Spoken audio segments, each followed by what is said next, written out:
자, 히브리서 2장 14절 한 절씩 보면서 할게요. 자녀들은 혈과 육에 속하였으며 그도 또한 같은 모양으로 혈과 육을 함께 지니심은 죽음을 통하여 죽음의 세력을 잡은 자 곧 마귀를 멸하시며. 일단 성경에서는 혈과 육만이 아니고 마귀를 언급한다는 사실.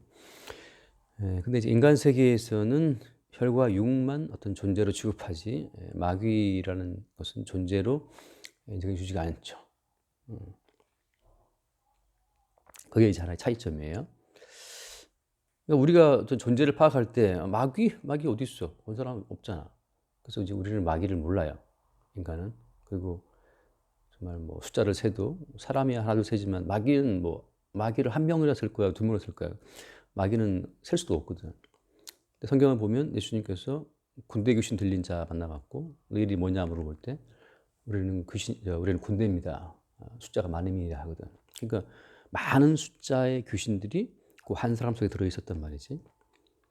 그러니까 성경에서는 계속해서 어떤 귀신과 마귀를 존재로 보고 너무나 자연스럽게 이야기를 펼치지만 우리가 인생을 살아갈 때에는 혈과 육만 존재로 보기 때문에 귀신이 어디 있어? 마귀가 어디 있어? 라고 이제 무시한다고. 그 말은 무슨 말인가 하면 혈과 육으로 지금 구성된 인간은 귀신과 마귀의 존재를 알아야 몰라요? 모른다는 건데, 그럼 바꿔 말하면 모든 인간은 귀신과 마귀에게 잡혀 있다는 거야. 우리는 우리를 잡고 있는 더 큰 존재를 몰라요. 더 큰 존재가 낮은 존재를 파악하고 아는 건데 우리는 귀신과 마귀에게 잡혀 있기 때문에 우리를 장악하고 있는 더 큰 존재인 마귀를 모르는 거지. 그러니까 우리는 한평생 그냥 귀신도 모르고 마귀도 모르고 그냥 인생을 사는 거지. 그러면서 무슨 말을 해요? 내가 내 인생의 주인이라고 말을 하는데 실제 여기서는 무슨 표현을 써? 14절에서는 죽음을 통하여 죽음의 세력을 잡은 자, 그런 표현을 하거든. 결국은 모든 혈과 육이, 그러니까 모든 인간이 죽음을 두려워한다는 것은 무슨 뜻이에요?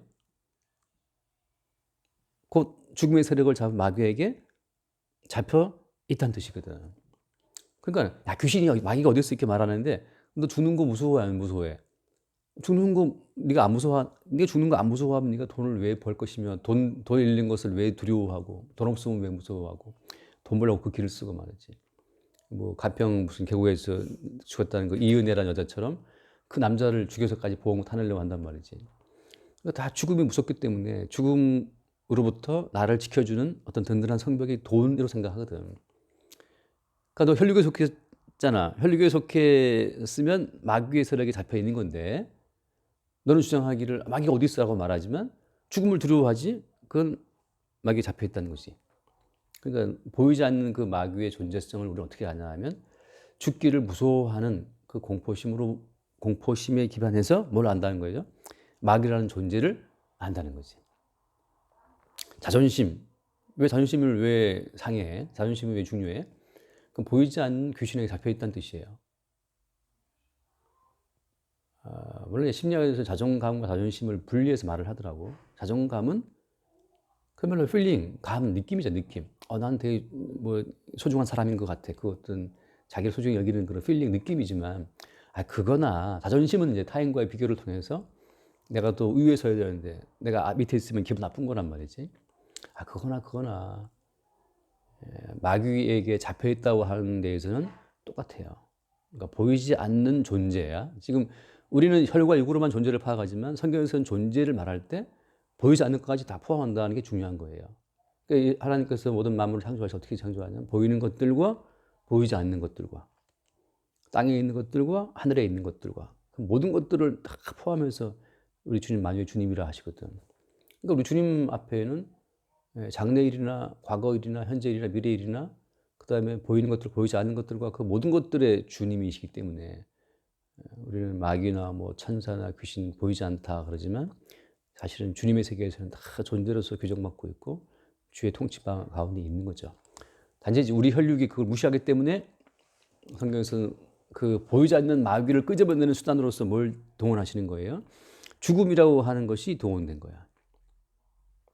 그래서 여기 보면 그도 또한 같은 모양으로 혈과 육을 함께 지니심은이라고 하잖아요.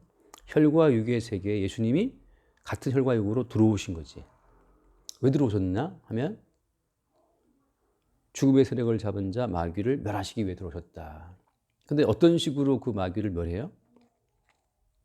어떤 식으로 마귀를 멸하냐 하면 15절 또 죽기를 무서워함으로 한평생 매어 종로로 탄 모든 자들을 놓아주려 하심이니 아무튼 죽는 것을 무서워한다. 그것은 보이지 않는 마귀라고 하는 존재에 잡혀있다는 증거라는 거예요. 근데 우리는 이제 평생 두려워하거든. 맨날 먹고 사는 문제 무서워하고 거기 붙들려 있죠. 맨날 경제 문제, 거창한 경제 문제지. 죽기 무섭다는 거거든. 맨날 쫓기고 있어요. 죽음의 공포에. 그러니까 사실은 뭐야? 보이지 않는 마귀의 세력에게 다 잡혀 있는 거지. 그러면서 인간들은 마귀를 안 보이니까 또 그래서 보이는 인간만 저놈도 뺏어 먹을 생각만 하고 이제 혈육에만 보고 있는 거야. 사실은 그 인간도 마귀에 잡혀 있고 다 마귀에 잡혀 있고 다 그 시력에 잡혀 있는 거죠. 그래서 내가 그때 마가복음 할 때 말했지만 나만 안다는 거, 나만 챙긴다고 하는 것은 귀신에게 잡힌 가장 큰 특징이 나만 안다는 거거든. 귀신에게 잡힌 사람의 특징은 나 자신을 자존감이든 자존심이든 상관없어. 내가 제일 중요해. 내가 제일 잘 나가. 그 귀신에게 잡혀있다는 증거예요. 그러니까 저놈을 내가 죽여서라도 나는 살아야 된다. 그때 귀신에 잡힌 하나의 특징이 되는 거거든.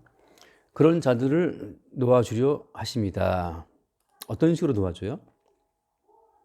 어떤 식으로 놓아주시냐 하면은 16절 이는 확실히 천사들을 붙들어주려 하심이 아니요 오직 아브라함의 자손들을 붙들어주려 하심이라. 자, 아브라함 자손들이라는 말을 하시거든. 근데 아브라함이라는 것은 성경에서 믿음의 조상이잖아요. 그죠? 근데 어떤 식으로 그 믿음이 증거됐어요? 아브라함의 경우에 믿음이 증거된 어떤 특징 가운데 하나는 이삭을 통해서인데, 먼저 이삭이 태어날 때 사라의 경수를 끊어서 그 태를 죽인다는 거. 태를 죽인다는 거. 모든 인간은 죽음을 두려워하거든. 태의 죽음은 곧 그 집안의 죽음이고 가문의 죽음이라고. 아무튼 태를 죽여놓고 그 죽음 속에서 생명을 창조해서 이삭을 낳았잖아요. 나중에 어떻게 나중에 그 이삭을 또 모리아의 산에 번제로 드리라 그러거든. 또 죽여. 말하자면 계속적으로 죽음 속에 집어넣었다가 그 죽음 속에서 살아나오는 새로운 생명을 이제 아브라함에 계속 나타내시거든. 그래서 아브라함의 믿음을 한마디로 말하면 그 로마서 4장에 있는 말씀처럼 없는 것을 있는 것 같이 부르시며 죽은 자를 죽음 가운데 살려내시는 그분을 믿었다라고 아브라함의 믿음을 정리하거든. 아브라함의 믿음은 죽음 속에 들어갔다가 나오는 믿음을 말해요. 그리고 이삭을 바칠 때도 하잖아. 바칠 때에도 하나님이 이삭을 죽은 자 가운데 살리실 것을 믿었다. 그런 표현을 쓰잖아. 로마서에서 말했나?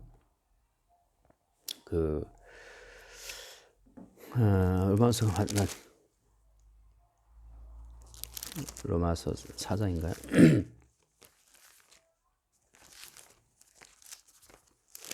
한번 확인을 하고 합시다.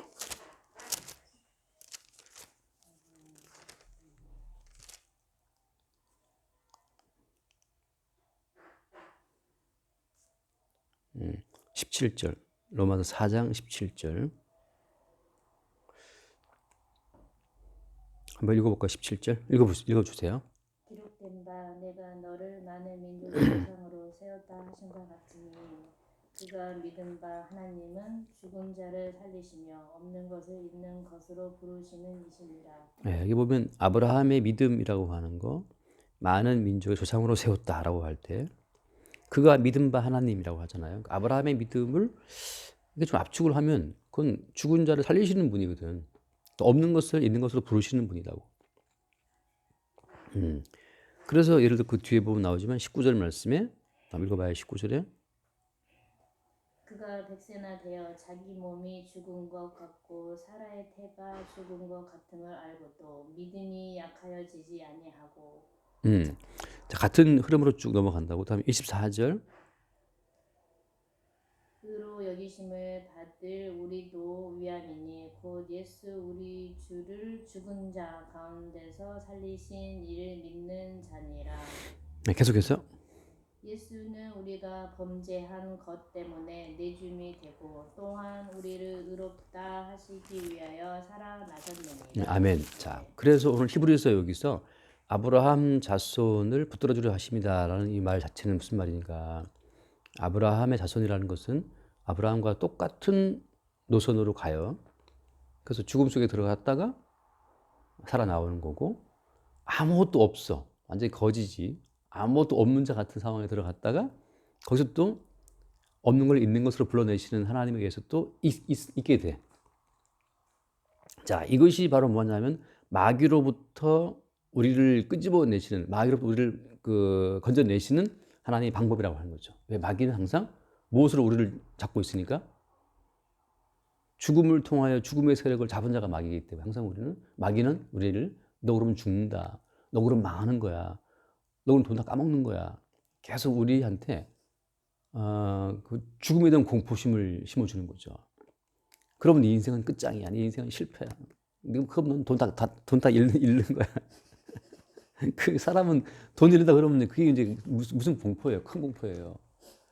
있는 돈을 지키고 자꾸 불려 나가야지 사람이 안심이 되는데 그 있는 돈을 다 털어먹는다 그러면 이제 뭐 눈이 돌아가는 거죠. 그런데 어때? 하나님은 아브라함의 믿음이라는 것 자체가 없는 것 속에 집어넣었다가 있는 것으로 끄집어내시는 분이기 때문에 항상 하나님은 없는 것 속에 집어넣어요. 아, 이제 없다. 까먹었다. 아무것도 없고. 근데 그 속에서 또 보면 뭐 또 있어 또. 사실은 뭐 우리가 다 날 때부터 뭐 그런 건 아니잖아요. 그지? 없었는데 돌아보면 또 있어. 사실은 보면 다. 저에 보면 다 뭐 있을 거야. 사람들 다 있어. 근데 있는데 맨날 없다고 이렇게 그러지만 그게 마귀한테 잡혀서 그래요. 마귀한테 잡혀서. 하나님은 너한테 있는 거, 그거 내가 하나님 좀만 손대시면 그거 다 날아간다. 그 하나님이 손대시면 다 날아간다는 것을 매일 새롭게 알고 매일 주님이 주시는 새로운 것으로 받을 때, 또 있네. 그게 이제 은혜의 선물이 되는 거거든. 아무튼 그 하나님께서는 마귀의 세력을 우리를 끄집어내기 위해서 혈육으로 예수를 보내셔갖고 그 예수를 어떻게 했어요? 십자가 못 박아서 죽어서 무덤 속에 집어넣게 하신 거지. 자, 그래서 아브라함이 아까 말했던 것처럼 죽은 자 가운데 살리시는 그 믿음 그 자체는 그 자체의 원천은 뭐예요? 로마서 같은 것처럼 예수는 우리 범죄함을 위해서 내줌이 되고 죽으신 거지. 살아나신 것처럼 예수님의 죽으심과 살아나심이 아브라함이 믿었던 믿음의 원천이 되는 거죠. 그래서 예수님이 죽음 속에 들어갔다가 살아나셨네. 죽음 이거 아무것도 아니구만. 이거거든. 그 예수를 믿는 믿음을 우리 가운데 공급하시기 위해서 예수님 자신이 먼저 혈육으로 오셔서 그리고 어때? 기꺼이 다 까먹고 죽어. 그리고 사흘 만에 다시 살아나셔. 살아나오실 때는 어떻게 해요? 만유의 주로 살아나시거든. 부활 승천하셔서 하나님 보좌 우편에 있다는 말은 무슨 뜻이에요? 보좌 우편이라는 것은 하나님의 모든 권세를 다 소유한 자리가 우편이거든. 권능의 자리인데 그 죽음 속에 들어갔다가 살아나오심으로써 이제 만유의 주의 자리에 올라가신 거죠. 그 예수 그리스도가 아브라함 믿음의 원천이라는 거지. 똑같이 우리 마찬가지죠. 이제 십자가에 죽고 살아나시고 만유 주가 되신 그 예수를 믿는 믿음이 우리 가운데 살아 역사할 때에는 마귀가 우리를 죽인다, 뭐 돈 다 까먹는다 하는 그 모든 말이 협박이 우리 가운데 힘이 없어. 죽이면 죽이든지 망하든지. 아브라함 자손을 붙들어주는 그 믿음이 있기 때문에 우리는 죽어도 산다. 그 믿음으로 이제 아브라함이 이삭을 칼로 이제 치는 거잖아요. 천사가 나와서 수풀에 걸려 어린 양으로 대신하게 했잖아.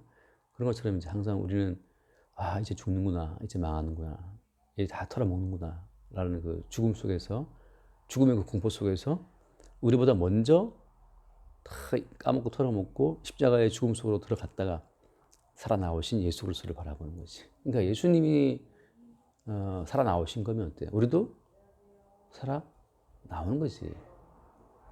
근데 예수는 살아나왔지만 나는 못 살아나와. 그러면 이제 예수님과 믿음으로 연결 안 된 사람이기 때문에 아브라함 자손이에요, 아니에요? 자손이 아닌 거야. 그러면 너는 그냥 너 살기 위해서 네 재물로 네 성을 쌓고 가든지. 그 누구야? 그게 가인이거든. 가인은 성을 쌓았잖아요. 그리고 성 속에서 뭐 두발 가인 동철기를 만들어서 살거든. 자기 나름대로 자기의 목숨 보존을 하기 위해서 길을 쓰는데 사실은 그 성의 진짜 성주는 누구야? 성의 주인은 마귀죠. 마귀가 눈에 보이지 않지만 그들은 항상 마귀에 의해서 여러분 너 망한다. 빨리 성을 쌓아야지. 너 여러분 죽어 빨리 기계 만들어갖고 기계로 네 목숨을 보존해야지. 소년이 너를 상처를 냈어? 너는 본때를 보여줘. 10배를 갚아줘. 좀 죽여. 아무튼 간에 나의 목숨을 보존하기 위해서 끝없이 죽을 때까지 마귀에게 붙잡혀가는 삶이 혈육에 속한 모든 인간들의 한계라는 거죠. 그러니까 우리는 이제 쭉 혈 보면서 뭐 김종국처럼 막 헬스 해갖고 뭐 근육 키우고 혈육 덩어리예요. 고기 덩어리지. 어떤 점에서 보이지 않는 마귀라는 존재를 네가 모르고 있다면, 아무리 네가 운동으로 너의 목숨을 보존하고 돈으로 네 목숨을 보존한다 하더라도 한번 두고 보자. 50년 후에 80년 뒤에 어디 있을까? 어떤 인간 또 그죠? 자기의 재물로, 자기의 혈육으로 자기의 죽음을 막을 수 없잖아요. 결국은 안 되는 거 알면서 평생 길을 써. 안 되는 거 알면서. 그럼 웃기잖아요, 이게. 결국은 죽음의 문턱을 못 넘어서는 걸 알면서도 어때? 그 죽음으로부터 도피하려고 길을 쓸 수밖에 없는 것이 마귀에게 붙들린, 마귀에게 붙잡힌 모든 인간들의 어떤 실상이라는 거지. 아침에 잠깐 내가 이렇게 보니까 어떤 무슨 주방 물품 만드는 해서 1,500 매출을 올렸던 회사 대표였는데 순이익만 200억이 나왔다더라고. 근데 그 사람이 이제 모든 걸 다 때려치우고 강원도 홍천 산 하나를 사가지고 그 산에 이제 집 짓고 살면서 인삼 농사 짓고 막 그러는 갔다가 자기 이제 부모님하고 뭐 형제들 다 불러들었어. 거기에. 그래서 왜 그러냐고 지금 뭐 기자가 물어보니까 인생이 참 뭐 별거 없더라 말하자면 건강이 중요하고 그리고 뭐 돈 버는 데 막 미쳐 있으니까 좀 삶을 좀 뭐랄까 즐기며 살고 싶은 마음 때문에 들어왔다는 거지. 내가 볼 때는 그래요. 그럼 그 회사를 처분하고 그 사는 사람 거기 살면 그럼 그 사람이 죽음을 피할 수 있나? 죽음을 피할 수 없죠. 그러니까 뭐 삶도 먹고 뭐 거기다가 막 산에다가 막 만들어 놓고서 이제 이게 그 노천탕도 만들어 놓고 거기서 막 이렇게 샤워도 하면서 이렇게 그 사우나 하면서 이렇게 건강을 챙기는데 글쎄 그러면은 좋은 삶 먹고 도라지 먹고 뭐 산에 왔다 갔다 하면서 운동도 하고 뭐 그 살면 그럼 그 사람이 죽음을 피할 수 있나? 아니거든요. 다른 종류로 계속 피해다니는 거지. 근데 예수님은 그냥 죽음 속으로 들어가신 거고 똑같아요. 주님께서는 우리를 매일매일 죽음 속에 집어넣어. 그것이 아브라함 자손을 붙들어주는 방식이거든. 그래서 우리는 매일 죽어. 이래서 사람이 죽는 거구나. 매일 알지. 이렇게 사람이 죽는 것이구나. 매일 하는 거라. 어제 운전하고 장모님이 갑자기 전화 왔어. 내 기침 소리를 듣고 갑자기 도라지하고 뭐 다 해놓고 뭐 반찬을 많이 해놨다고 좀 가지러 오라고. 그래서 어제 몇 개 끝나고 또 간 거야 차 가지고. 수원 가서 이제 또 뭐 잔뜩 뭘 해놓으셨더라고 막 반찬하고 뭐 열무김치랑 뭐 열무김치 좀 줄까 진짜. 네네. 그래서 또 이제 차에 싣고 왔어. 이제 올라오는 길인데 경부 타고 올라오는데 내 앞에 이제 큰 대형 관광버스가 이제 쭉 원래 걔는 이리 가야 되는데 2차선으로 들어가서 가더라고 막. 갑자기 막 달려가고 따라 달려가는데 갑자기 이 사람이 1차선으로 확 빠지는 거야. 큰 차 따라가면 안 돼요, 목사님. 그대로 가는데 그 앞에 차들이 정지돼 막혀서 지금 차들이 다 깜빡이고 지금 대기 중에 있었던 거라. 근데 이 버스는 왕 달려서 착 빠져나가고 나는 달려가다가 바로 앞차랑 밟을 뻔했어요. 그 브레이크를 밟고 있었어요. 또 한 번 이제 식은땀 나는 거지. 야 정말 이게 그러니까 대형 차들은 안 알고 있는데 그 순간 또 까먹은 거지. 그래서 이제 뭐 간만에 운전하니까 또 막 달려보고 싶고 막 달리다가 이제 차 샥 빠지고 나는 바로 앞차랑 밟을 뻔했다는 삶과 죽음이. 목사님 운전 험악하게 하는구나. 이게 잊혀지지 않는 기억이 있습니다. 간만에 막 달리고 싶은 거야 나가니까 또 막 그냥 달려. 산에서 달리는 것 같습니다. 그래가지고 이게 죽음이 바로 코앞에 있었구나. 그러니까 이제 오늘도 사실 주님이 죽음 속에서 우리를 이렇게 살려내시는 거죠. 원래 우리의 바탕은 죽음이라고. 항상 죽음이고 그런 속에서 혈육의 한계를 늘 보는 거지. 그런 흐름 속에서 이제 마귀의 존재를 주께서 마귀의 세력을 무력화시킨 거예요. 어떤 십자가의 사건, 죽음 속에 우리를 집어넣으시고 살려내시는 과정의 반복을 통해서 마귀의 존재를 확인을 시키고 마귀를 멸하시는 거지. 그냥 안온하게 목숨을 보존하면서 마귀를 멸하신 게 아니라는 것을 이제 말해주는 거예요. 17절 이거 두 개 읽고 마칩시다. 17절 한번 읽어주세요. 17절. 2장 17절. 히브리서 17절 말씀.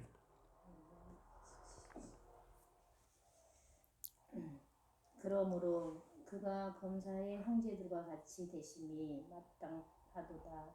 이는 하나님의 일에 자비하고 신실한 대제사장이 되어 백성의 죄를 속량하려 하심이라. 그 뒤에도 그가 시험을 받아 고난을 당하셨으니 시험 받는 자들을 능히 도우실 수 있느니라. 아멘. 우리는 예수님이 혈육을 입고 왔다는 것은 무슨 뜻이에요? 혈과 육을 입고 이 땅에 왔다고 하는 것은 우리와 똑같은 혈육이라고. 어떤 혈육이에요? 죽음의 공포를 느끼고 어떤 그 상실의 두려움을 느끼는 혈육이라는 거지. 그러니까 우리 예수님께서 우리가 느끼는 혈육의 공포를 모르신다 할 것 같으면 그럼 우리의 모든 것을 다 감당한 대제사장이라고 할 수가 없는 게 다른 차원의 존재니까. 그분은 괴로움도 모르고 가난도 모르고 슬픔도 아무것도 몰라. 근데 우리의 죄를 대속하러 오셨대. 그거 우리는 공감할 수 없죠. 근데 주님이 아까 뭐였죠? 그도 또한 같은 모양으로 혈과 육을 함께 지니심은 라고 말하는 것은 예수님도 역시 똑같이 우리와 같은 죽음의 공포, 그러니까 그 자리에 옮겨가시기를 3번이나 기도하셨잖아요. 우리와 똑같은 상실의 아픔, 고통, 괴로움, 그걸 다 아신다는 거지. 그래서 여기 말씀처럼 그가 시험을 받아 고난을 당하셨은즉 시험하는 자들을 능히 도울 수 있다. 예수님께서는 시험 받아서 우리의 당하는 모든 고난을 다 아신다는 거지. 그분도 동걱정, 동고민, 그 아픔을 안다는 거예요. 심지어 어때? 예수님께서는 그 하나님께서 인간에게 내리신 저주 있잖아. 선악과를 먹으면 정녕 죽으리라 하셨던.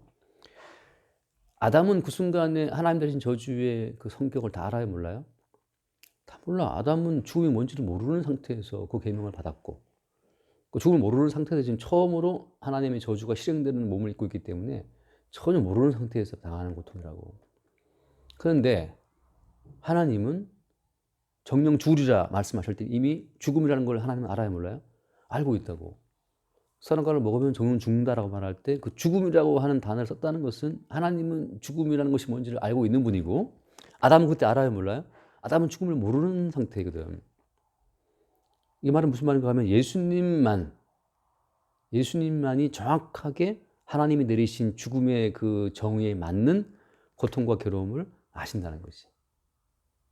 그러니까 예수님께서 당하시는 죽음의 고통이라는 것은 더 크고 더 원천적이라는 거예요. 그리고 하나님께서 에덴 동산을 만드셨고 거기서 이제 그 아담과 하와를 추방하셨잖아요. 추방된 이후에 가시 엉겅퀴, 그 저주의 삶이랑 마찬가지죠. 저주라고 하는 것도 어때? 하나님이 처음 만드신 거기 때문에. 그러니까 저주의 그 모든 고통의 깊이도 하나님이 가장 정확히 아신다는 거지. 그게 이제 전 중요한 점이에요. 예컨대 지금 최 집사님이 은지한테, 은지야, 너 돈 없으면 고생하는데 돈 좀 한번 벌어볼래? 고생 얼마나 힘든지. 은지는 요즘 알바한다고 좀 뭐 할지 모르겠지만 안 해. 예. 그러니까 이 돈 버는 것의 고생이라든지 돈 없는 서러움이라든지 이런 거에 대해서 최 집사님이 당연히 겪어봤으니까 알잖아. 근데 얘는 아직 사실은 뭐 몰라. 엄마가 다 뭐 지금까지 먹여줬기 때문에 모르지 그걸. 그와 똑같아요. 모든 죽음의 고통과 없는 것의 고통과 괴로움이라는 것은 예수님이 가장 깊이 있게 아신다는 거. 우리가 생각할 때는 예수님 하늘에서 오신 분이기 때문에 아시겠는데 예수님 자체가 모든 것의 죽음과 고통과 이별과 없는 것에 대한 정의, 그 원천적인 모든 정의를 다 갖고 오신 분이기 때문에 그분의 몸이 가장 정확하게 하나님 내리신 저주의 성격에 맞게 고통을 당하신 분이죠. 그러니까 뭐 예수님이 3번이나 그 잔홍길 기도할 때 그 철학자들은 비웃거든. 소크라테스는 웃으면서 그 독배 마시고 죽었는데 예수님 뭐 그렇게 3번이나 기도하고 그러는데 그거는 지금 죽음이 뭔지를 모르는 인간들은 그런 말을 하죠. 그러니까 은지가 지금 엄마 내가 돈 많이 벌어서 엄마 내가 집 사주고 다 할게 걱정하지 마. 야 네가 네 힘으로 한번 네가 네 힘으로 한 100만 원, 1000만 원 한번 벌어볼래? 1000만 원 벌어서 모은다는 거 그게 될 것 같아요? 아무것도 모르거든. 그럼 큰 소리는 쳐. 아, 걱정하지 마, 엄마. 내가 뭐 모시고 그런데, 아이고, 그 철없는 19살짜리 딸아, 이제 20살 됐나? 아무것도 모른다고. 엄마들은 그러지 안 뜯어가면 다행인 줄 안다. 그러니까, 예. 엄마들은 삶을 살았기 때문에 그렇죠. 예. 살아봤기 때문에 그 지금 돈 100만 원 버는 것도 얼마나 힘든지 알거든요. 그러니까 소크라테스가 뭘 알아? 소크라테스 아무도 몰라요. 근데 예수님께서는 창조주이시고 그분이 죽음을 만드신 분이고 저주를 만드신 분이고 그분이 가시와 엉겅퀴를 만드신 분이고 에덴 바깥 동산의 모든 걸 장치해 놓으신 분이기 때문에 그분은 그걸 아시지. 그래서 그분이 우리의 뭐가 된다 했어요? 대제사장이 되어서 백성의 죄를 속량하려 하십니다. 그가 받으신 그 시험을 받아 고난 당했다는 것 자체는 이건 우리가 아는 어떤 시험 고난 그 피상적인 거 대충 그냥 처음 겪으면서 그냥 맛보기 나가는 거 그거하고 비교할 수가 없는 거죠. 그래서 주님께서는 우리의 모든 고통을 포괄하는 혈과 육을 입고 오셔서 얼마나 우리가 마귀에게 붙들려 있는지도 주님께서 아시고 그 마귀에게 찌눌려서 그 죽음의 공포에서 벗어나기 위해서 평생 그 살아가는 우리 인간의 약한 점을 다 아시고 그런 죄를 속량하셨다라는 것을 말씀하고 있죠. 지금도 마찬가지지. 그래서 지금도 시험 받는 자들을 능히 도우신다. 주님은 아시죠. 우리가 당하는 고통의 그 바닥까지 다 아신다는 거. 그러니까 엄밀히 말하면 사실 그 사람이 알아주겠지. 그가 알아주겠지. 그러니까 나의 고통을 딴 사람은 사실 몰라줘요. 그 전부 다 그냥 피상적으로 그냥 아는 거지. 그러나 예수님께서는 이제 자기의 몸으로 근본적으로 다 아시기 때문에 능히 우리를 도우신다라고 이제 말씀하고 있는 거죠. 자, 그렇게 해서 우리는 마귀의 세력에서 우리를 끄집어내시는 그 십자가의 여정 속으로 주께서 우리를 인도하신다는 거 끝까지 합시다. 자, 기도합시다. 주님 감사드립니다. 마귀에게 종된 저희를 십자가의 그 은혜로 말미암아 자유케 하시고 모든 은혜를 그 십자가의 은혜로 말미암아 베풀어 주심에 참으로 감사드립니다. 주님만이 저희의 대제사장 되시고 우리의 모든 아버지 고난과 모든 것을 다 아심으로 말미암아 더 모든 아심으로 말미암아 주께서 능히 이기게 하실 줄 믿습니다. 우리 주 예수 그리스도 이름으로 기도드립니다. 아멘. 주님 감사합니다. 모든 혈육이 마귀에게 붙들려 죽기를 무서워할 때 우리 예수님 같은 혈육을 입고 이 땅에 오셔서 기꺼이 죽음 속으로 들어가시고 그 죽음을 이기고 사람 안에 살아나심으로써 또한 우리를 아브라함 자손들을 같은 코스로 인도하고 계심을 감사합니다. 날마다 예수와 함께 죽고 예수와 함께 사는 그 승리의 길로 늘 우리를 이끌어 주옵소서. 우리 주 예수 이름으로 기도드립니다. 아멘.